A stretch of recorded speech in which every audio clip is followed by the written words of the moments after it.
Greetings, my lord. This is the main screen of the game. Here you can see the resources of your domain, the mini-map of the world, and your capital.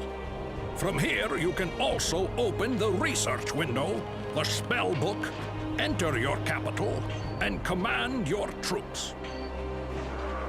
In the city view, you can rename your city, switch between them, and select which buildings to construct and which units to recruit. To construct a building, choose one from the list of buildings and point to a hex where you wish to construct it.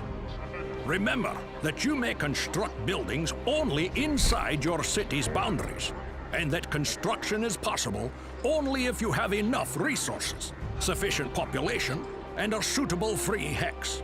Some buildings also require other buildings to be erected first, or the presence of a local resource such as gold or donkeys. In order to hire a unit, you must first have built the requisite structures, and you must possess sufficient resources. My lord, you have opened the research window. Here you can choose a spell to research. Choose wisely, and consider the information that appears when you hover the cursor over each spell's icon. This is your spell book, which contains all the spells you have learned. Note the indicator beside each spell's icon. This shows how much time is required to cast the spell. To give an order to a unit, you must first select it with a left click of the mouse. The selected unit can then be ordered to move or to attack. Orders are given also by mouse.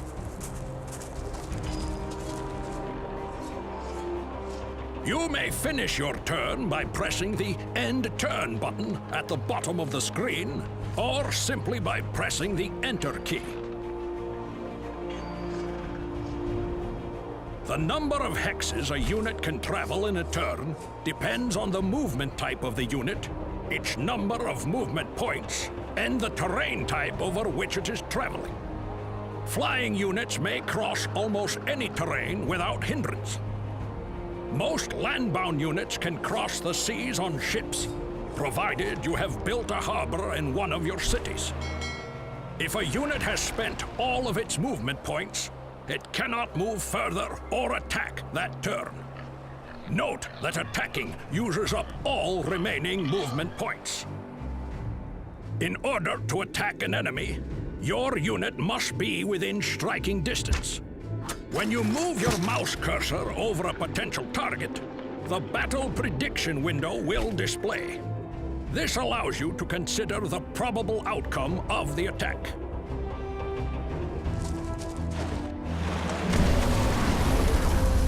Your units may capture cities.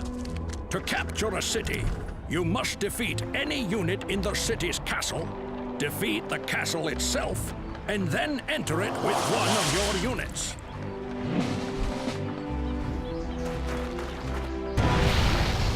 My lord, you have received the first humble request for your assistance. You may agree to grant it, or you may refuse. But do consider who is asking. It is unwise to refuse quests offered by the gods. They may become quite angry if you refuse, and even more angry if you fail to complete a task. You have opened the diplomacy screen. From here, you can enter negotiations with other great mages who you have encountered. With them, you may offer trade, make peace or non-aggression pacts, declare war, and so on. Also note the Circle of Gods, which shows you how you yourself and the other great mages stand with the gods of Ardania. To improve the relationship with a god, you may complete his or her quests. Improving these relationships will allow you to gain new spells and hire his or her servants.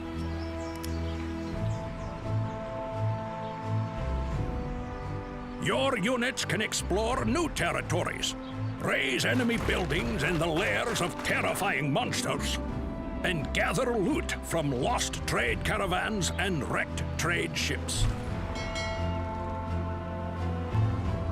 In their travels, your troops may find portals to other worlds. To enter a portal, simply send a unit to its hex. But I must warn you, my lord, that other worlds can be very dangerous places indeed. You had better have quite an army, or first send in a recon force. I would recommend a low-level unit, or even the summoned troop. Someone that won't be sorely missed.